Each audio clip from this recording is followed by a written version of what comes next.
For the longest time, I thought getting rich was some kind of complicated mystery, right? Like a secret code that only a few lucky people ever got to crack.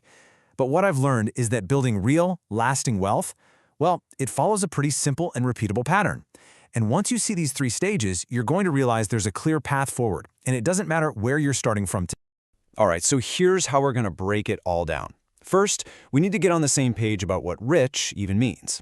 Then we'll dive into the three core stages: building the foundation, putting in the work, the grind, and then the best part, reaping the rewards. Oh, and you're going to want to stick around because at the very end, I'm going to share a little secret fourth stage that really puts the whole journey into perspective. So let's get into it. Okay, first things first, let's redefine rich. Forget the Lambos and the private jets for a second. For our conversation here, being rich just means getting to a point where money is no longer a major source of stress in your life. That's it. It's about freedom. It's the freedom to make choices based on what you want to do, not just what you can afford. It's about being ready for anything life throws at you. So, let's get into stage one. This is all about laying the mental groundwork. Look, this is the crucial inner work that you absolutely have to do before you can build anything that lasts. And honestly, it's the step that most people just skip right over. And this brings us to a really critical distinction: the difference between being broke and being poor. They are not the same thing. Being broke is temporary. It's just a circumstance. It's a number in your bank account right now. But being poor, that's an identity. It's a story you tell yourself about what's possible for you, and that story can become a trap. So the very first move you have to make is to let go of that limiting identity and decide that yes, building wealth is absolutely possible for you. So really, stage one comes down to these three pillars. First, like we just said, you have to shift your identity and actually believe you can do this. Second, you have to completely reset your relationship with money. It's not just for spending, it's a tool, it's a resource you deploy. And third, and this is a total game changer, you have to take control of your environment to support your goals. This quote just nails it. Think about it. Wealth can't grow in chaos. Your surroundings, from your daily habits to the people you hang out with, are either going to fuel your progress or they're going to drag you down. The key is to consciously build a world for yourself where making the right choice is the easiest choice. Okay, with that foundation set, we are ready for stage two, the grind. Now this is where the real work begins. It's also where most people fall off. Not because it's super complicated, but because it takes a certain kind of patience that most people just misunderstand. But let's be super clear here. When I say patience, I do not mean sitting around and waiting for something to happen. That's not it at all. True patience, in this context, is active. It's about having the urgency to work hard and fast every single day, while also having the long-term vision to keep doing it for years. That combination is incredibly powerful. This slide perfectly captures the huge mindset shift you have to make in stage two. See, most people trade their time directly for money.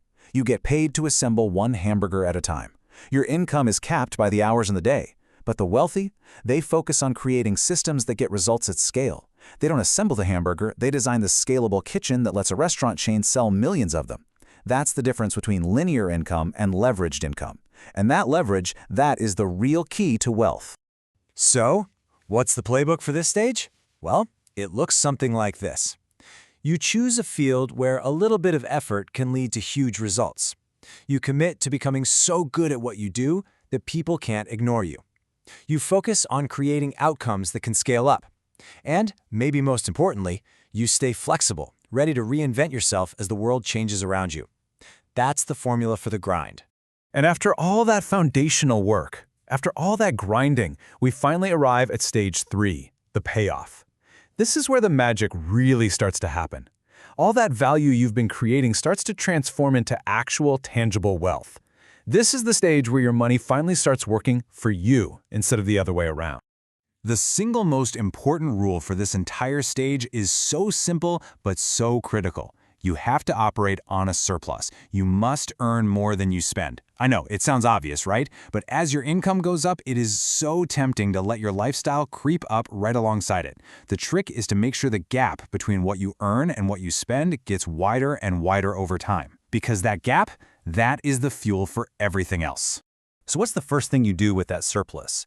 You build a cash reserve. We're talking 3 to 12 months of your living expenses, just sitting in cash. Now, this isn't money you invest. It's your buffer. It's your safety net. It protects you from life's curveballs, sure, but more than that, it gives you the freedom and the courage to quit a job, start a business, or make those bigger, life-changing moves without being terrified. This right here, this is basically the entire system for stage 3 laid out. It all starts with building that surplus we talked about. You use that cash to build your emergency fund, your safety net. Only then do you start consistently investing for the long term. We're talking thinking in decades, not days. From there, you can start to diversify your income. And then, crucially, you protect everything you've worked so hard to build. So you did it.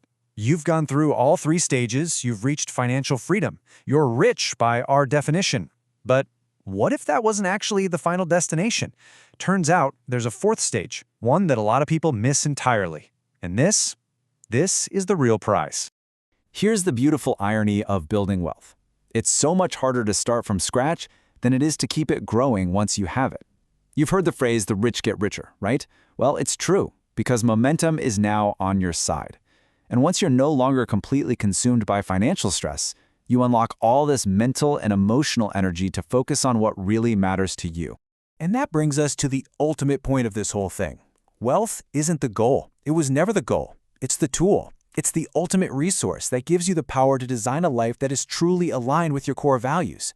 You've earned your financial freedom. So the real question is, now that you're free, what are you going to build?